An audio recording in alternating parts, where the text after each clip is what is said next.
Good afternoon, everyone. Thank you for joining today's TIA live stream, the AI tax on relationships, automating freight brokerage without losing your edge. My name is Anthony, the Senior Education Manager at TIA, and the host of today's show. Our guest today is CEO and co-founder of DrumKit, Mr. Dhruv Gupta, who will be introducing himself further shortly. We do have a few housekeeping items to get through first while you get situated. And again, thank you for joining us today. We appreciate your time. Perfect. First up, with the TIA antitrust statement, discussion, comments, and presentations during TIA functions must not refer to any past, present, or future rates, prices, or anything related thereto, include any reference to marketing strategies, include any discussion of boycotts of any person, product, or firm, or inhibit any members, employees from discussing employment with other member companies. Things you hear during the meeting that are confidential and private to TIA should not be shared publicly without its prior consent or used against or in competition with TIA. Next up, for questions and comments, we have some options for you to choose from. Wherever you are viewing this live stream from, feel free to use the comments section, whether that's LinkedIn or YouTube, to submit your comments or your feedback or any questions you have throughout the session today. If you're uncomfortable with that and want to send a private email to us at education@tianet.org with the subject live stream, we will also attempt to answer any questions we receive. After our conversation, we will answer questions from the audience. And when you come back to watch this recording, you're also able to still submit your questions, and we will aim to get back to those as soon as possible. Throughout the session today, if you have any set questions about TIA or TIA resources, please send a comment in or email info@tianet.org with your question. And additionally, when you do come back to review this recording, you can come back to wherever you are now, whether that's LinkedIn or YouTube. And you can also view past live streams through the TIA LinkedIn account and the TIA YouTube channel. For future live streams, be sure to follow the TIA LinkedIn and YouTube channels for upcoming live streams and visit tianet.org to check out member resources, some of which we might be talking about today. Now that we are through the housekeeping, we can get into what you all joined the session today to learn about. Dhruv, do you want to give a quick intro and give a little bit about yourself and who you are? Yeah, absolutely. Thank you so much for having me, Anthony, and the whole TIA team. Really excited to be here. My name is Dhruv Gupta. I'm one of the co-founders here at DrumKit. I'm based in Washington, D.C., not too far from Alexandria, where y'all are. I studied transportation planning and computer science at Harvard and have been building tools in the transportation and logistics space ever since. I always grew up as just one of those kids who thought trucks and trains were cool. And so it's fun to be able to build things in this space and be able to bring the cutting edge, bleeding edge technology into the hands of the customers that we get to work with and the folks in the space. I'm always happy to just be helpful.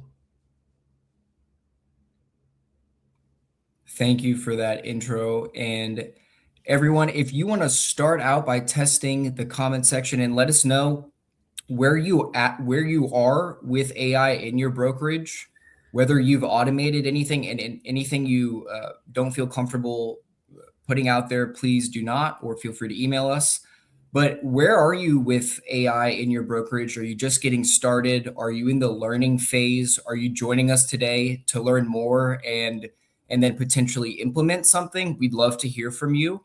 And now we're going to get into our first discussion question. So, Dhruv, what does the AI tax on relationships really mean in practice? What are some examples of automation that quietly erode trust with shippers and carriers? I think it's a really thoughtful sort of place for us to start.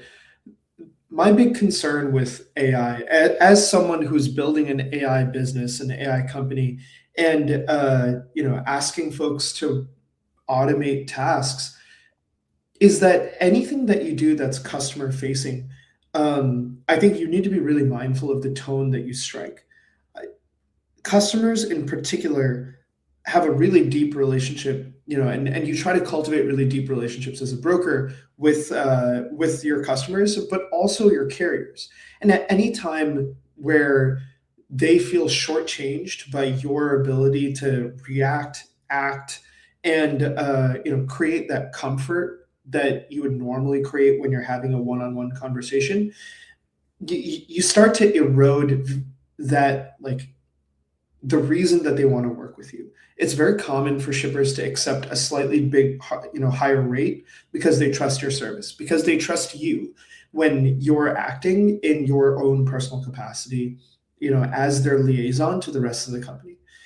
When you start to automate more and more of that customer facing, carrier facing task, you start to chip away at the identity that you have and the connection that you have with with your customer, or even with that carrier relationship that you build.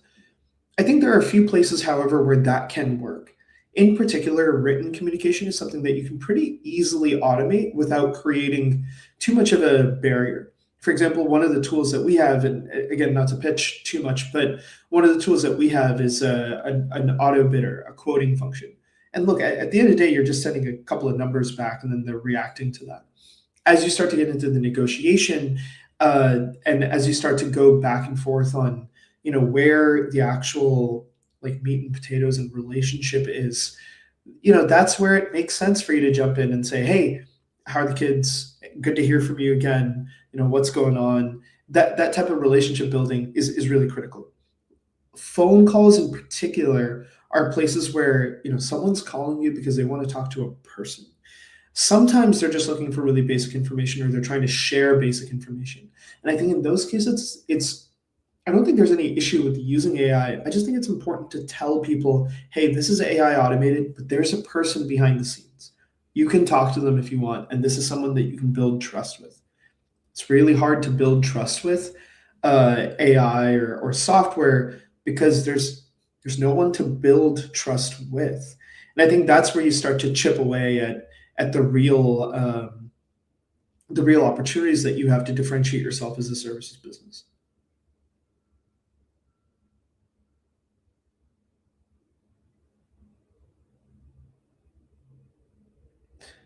Thank you, Drew. With that foundation set, I love what you're bringing up there, noting differentiation. That's something that we hear a lot in the freight brokerage community. And that leads us into our second question. What and how do you decide what should be automated versus where human judgment is essential? You touched on that a little bit, but could you go a little bit further, please? Yeah, of course, of course. I think where you want AI involved, or any sort of automation, is where you have an action to take versus a decision to make. And so what that might look like is load building is a perfect example of this. Nobody needs to build loads by hand. There's no real value to that. The real value is just making sure that the load is in the TMS, and so other parts of your business can interact with it, whether it's your trackers or whatever, or just for you to pay attention to what's going on. And so that's a perfect place where automation actually works out. Generating a rate, that's something that requires a bunch of data, whether it's from different rating engines or from your own history. And it might require a little bit of your secret sauce, your special understanding of, okay, yeah, this is what this customer reacts to, this is what this customer understands. But that's also something that you can systemize. And so that entire sales, like, actual spot quoting function, is something that you can build rules and structures around to automate more or less end to end. What you can't really automate is the actual customer acquisition process. You can automate the outbound, you can automate the actual initial touch point, but once you get them on the call and you're trying to sell yourself, your personality, your service, they want to talk to you. And so take the actions out, right? Like the spot quoting, the load building, that's something that you can take away. But the part where you matter and you're trying to make decisions about, is this a qualified customer for me to work with? And they're trying to qualify you as a broker or as an intermediary. That's the push and pull where you really don't want AI involved outside of maybe the initial touch point and then the follow ups. Where you want to be involved is, hey, I'm talking to Anthony, and Anthony's my buddy, and he gets me, and he's someone that I trust to have great service with. I usually don't care about how he's going to get the work done because I know that Anthony is behind the scenes and getting the work done. The rest of on the operational side, scheduling and tracking, those are definitely places where you can start to, automate substantive parts of it. But that carrier relationship is also critical. Carriers don't really want to talk to AI. Sometimes they just want an answer to the question, or they just want to feed you some information. Whether it's like, hey, I just arrived, or whether it's their MC number or something like that, that's fine.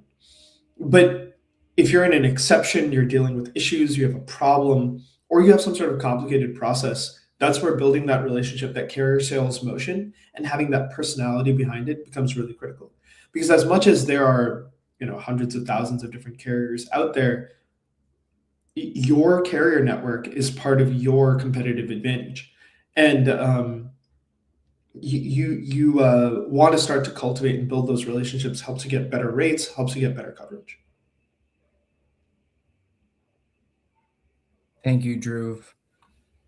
With that said, and keeping in mind where the industry is right now with AI, and if you're tuning in and you're skeptical of AI and you're a bit worried about what people have said about the great AI replacement or AI coming for your job, specifically as a freight broker, Drew, can you speak on where the industry is at right now with those fears? And we've been dealing with AI for a few years now. Has that fear evolved to reflect the current day, or can you talk a little bit more about that? Yeah, of course. I think we're at the point today. Here's where the technology is. We're at the point where AI isn't really automating people out of jobs. There are, I think there are some industries hiring less for sure. But you aren't seeing AI really replace people at the rapid pace that maybe we were fearing. It's possible that that's coming. But what is most likely, and more likely rather, is someone with AI who knows how to basically double their productivity is going to replace folks where that are sticking to maybe the old process. Like I'm thinking about my own business, right? Not the product that we sell, but my own business. Our top sellers are reaching far more folks all at once and getting deep understanding and research of the folks that they're reaching out to because they're able to use AI to do it. Internal processes are getting completely automated. And so that means that when a product manager on our team or an engineer on our team had to spend a bunch of time documenting or writing something out or thinking through something, AI just does that task for them, and then they can focus on their where they're personally highest leveraged. It's the same thing on the brokerage side. We're seeing tools like ours and others in the space automate out a lot of the actions that need to be taken, but that just increases the value of the person in the chair who's not only directing things around, but also making the decisions on how is the culture set at this organization? What is the type of service that we provide? What are the things that we automate and don't automate so that we can we can provide the best service? What differentiates us? What direction do we want to point the AI so that it creates the best network and creates the best opportunities? AI doesn't make these decisions on its own. It makes them based on the human input that it's given. And so I think there's a lot of talk around, the single $100 million brokerage all powered by AI. Look, maybe that's possible, but the bottleneck there is how much that individual person can scale their own personality and persona across building those customer relationships and carrier relationships. Thank you. Love that answer. And just a reminder, everyone, we'd love to hear from you. Feel free to put your comments wherever you see fit, or feel free to email us at education@tianet.org. With that, we'll move on to our next question. What principles do you follow to make AI feel helpful rather than simply robotic? That's a great question. Um, I think there's two parts to this actually. What part one is there are parts where you want automation to feel robotic. I don't want AI when it's doing data entry to start throwing its own personality in the notes section or spelling something weirdly or being quirky. I don't want that. I want it to have strict guardrails and for it to just do the job I've asked it to do. And then there are other parts of the situation where I actually want it to have a little bit more of a personality, or I want it to come up with or identify my personality and then start to like build my persona around that. So for example, when I'm sending messages back to a customer or when I'm having it represent our company as a whole, whether that's in writing something as basic as like a product update or something like that, or if it's a voice AI, you're giving someone a call and you're trying to represent your business in a certain way. It's the same. I think about it the same way as if you're training a new employee. How do you train that employee with respect to the culture that you have at your organization? How do you train that employee while where do you draw the distinctions where something is just a rote menial or straightforward task versus somewhere where you want them to be thinking about something and making a decision and expressing themselves? And I think in both of those situations, AI behaves the way we want it to behave.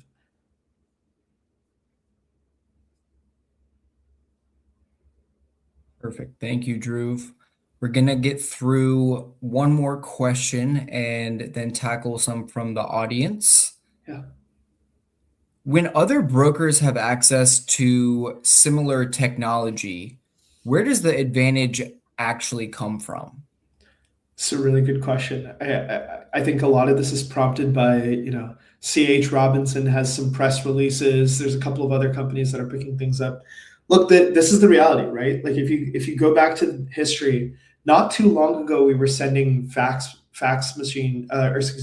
messages over with tenders and quotes and things like that. It's not that long ago that pretty much every interaction we would have with a customer was on the phone, and now we're using text message and WhatsApp and email and all of these instant communications and whatnot. The speed and alacrity with which we make business decisions and move forward is rapidly increasing. And the time that we have to rest is decreasing in between. And so that means that if you aren't improving and you aren't growing, you are actively being left behind. And so as a result, the way that you differentiate yourself is first you have to catch up. First, you have to be doing the 30-second, AI driven quote responses so that you can win the rate in the first place. Then you have to scale yourself up personally so that you aren't stuck doing data entry. You aren't stuck doing carrier sales individually, and you can put yourself in the highest leverage situations. Think about where your competitive advantage is as a broker. Let's be frank. There's lots of brokers. There's lots of brokers that can probably cover the freight that you already cover. Why do people choose you? 90% of the time, it's because they like you. They like working with you. They think you'll do a good job.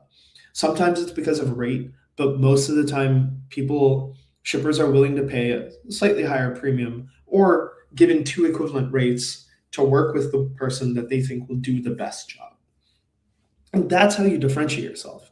Building the carrier network so that you can cover loads faster and that those carriers prefer working with you. Paying faster and making sure that you have a seamless process to bill your customers. Making sure that your service quality is up to par by providing updates, by being on top of things. That's how you start to build your personal differentiation as a brokerage. But the rest of this, the automation, the speed to respond, the getting in front of people, especially on the quoting and closing deals side, that's going to become table stakes. And if you don't have a solution, you're going to be left behind. Perfect. Thank you, Drew. We're now going to move into some audience questions. We have some via email. The first one, Drew, is what's one low risk, high impact place to start with AI without risking customer relationships?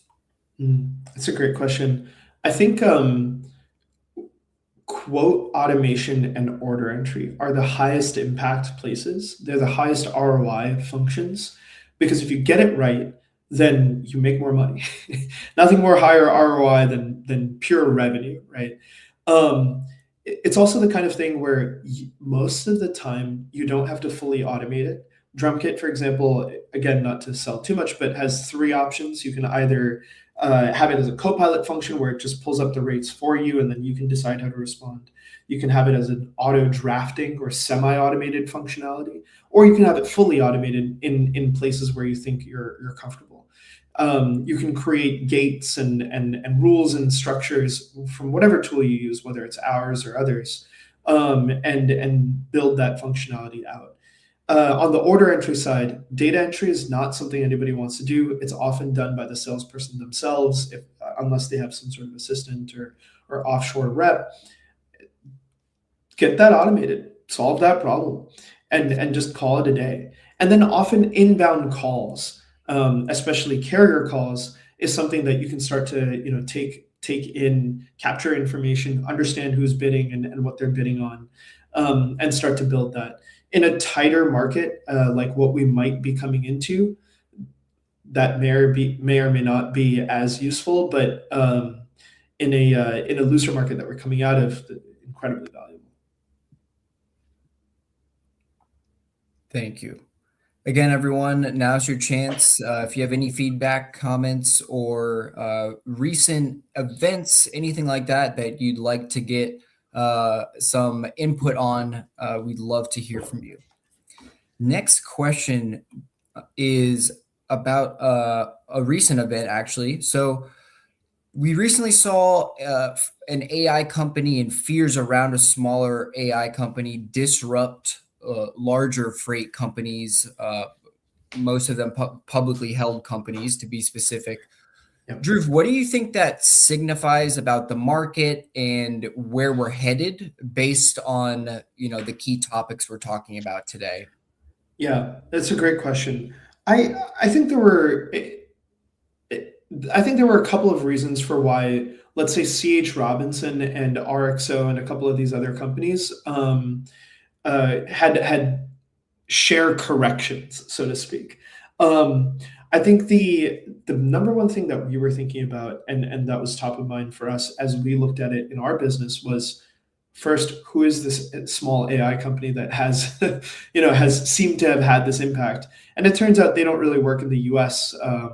And they it just so happened that news got picked up by some mainstream traders, and they made some decisions based on it. But that's not necessarily the reason why those um, stocks crashed. I think the main reason for why we're seeing that is because as spot rates go up, carrier costs have increased somewhat. And so as a result, there's pressure on contract freight. And so the net margins coming out of contract freight and the net revenue coming out of contract freight has decreased. And my personal belief is that's this is what happens when a market starts to adjust, right, against contracted rates. So that's my take on why you actually saw that correction.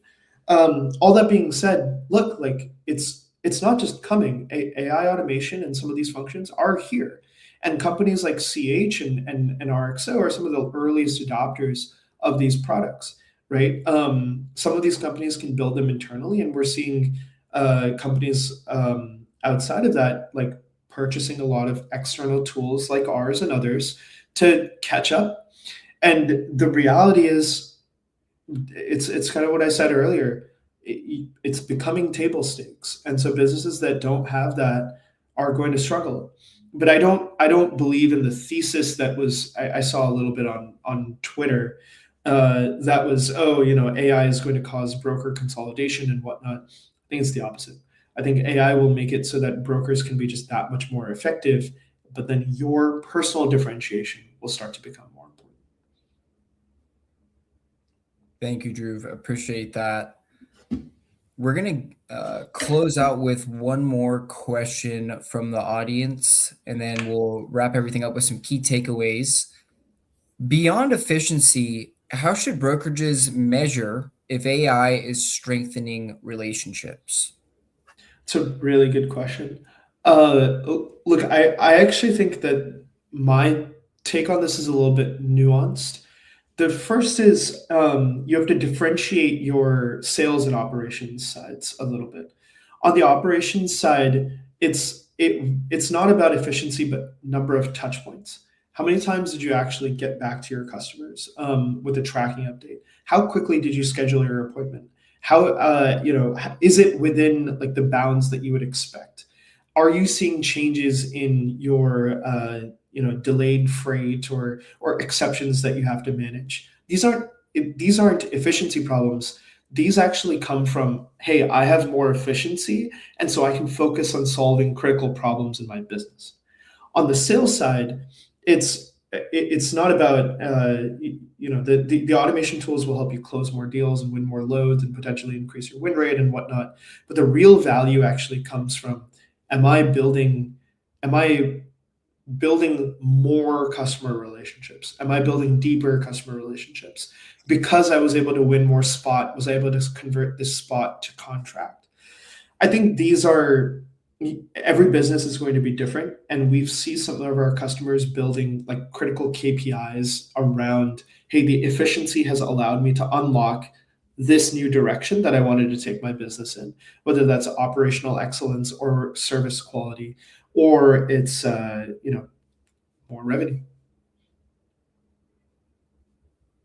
Thank you, Drew. We did actually have a last minute question. We'll wrap up after this one. What are some objections you've heard in, I guess, the implementation process here, or some fears there maybe Yeah. before that process is underway?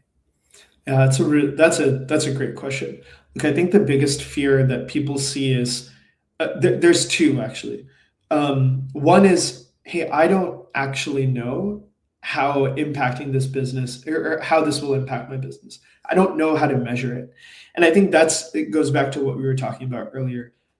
Don't buy AI because it sounds sexy. Just don't do that. Really think about where your critical problems are in your business and where your bottlenecks are and try to resolve those. Because only then will you be able to evaluate and look at where the acceleration in the rest of your business comes from.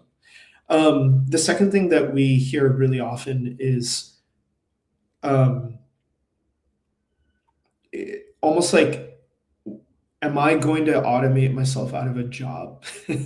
And is this going to like, should I be measuring this based on the head count, and am I going to just spend a lot of time implementing this and then it's just going to take over my entire business? Well, first of all, look, I think always go into any like vendor or bringing in new technology with a clear implementation plan and understanding where the benchmarks are, who needs to put in the work. I think the best companies are the ones where they take on most of the integration work for you. The second part of this is, I, I think if you're implementing it right and you focus on your business strengths, there's no way you can automate yourself out of a job. Just make sure that there are parts of your business where you personally are focused on the actual relationship side.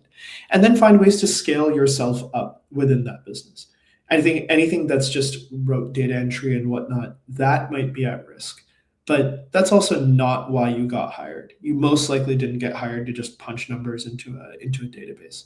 You most likely got hired because you have some personality or some service that you can provide to internally at the company or externally to your customers. So that's personally where I find the most excitement also in speaking to customers that are, or prospects rather, that are nervous about implementing automation or AI in general.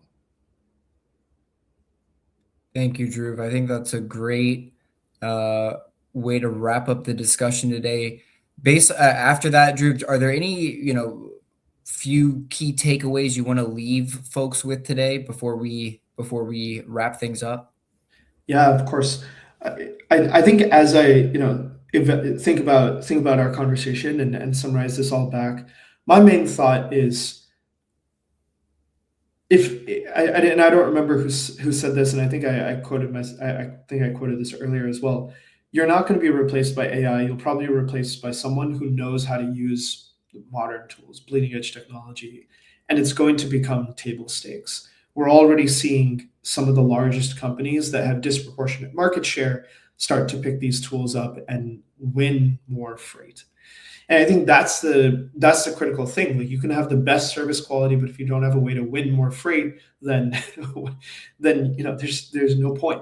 And so I think that's where I would personally start. Find ways to win more freight, and then find ways to cover it and to manage it more effectively. And the biggest thing that you should be thinking about is what helps you do that. What differentiates you as a business? Maybe it's your service quality. Maybe it's your speed to market. Maybe it's your ability to scale yourself and your business so that you're not focused on things like data entry. And that's for you to decide the type of business that you want to build and run. Thank you, Drew. We appreciate that.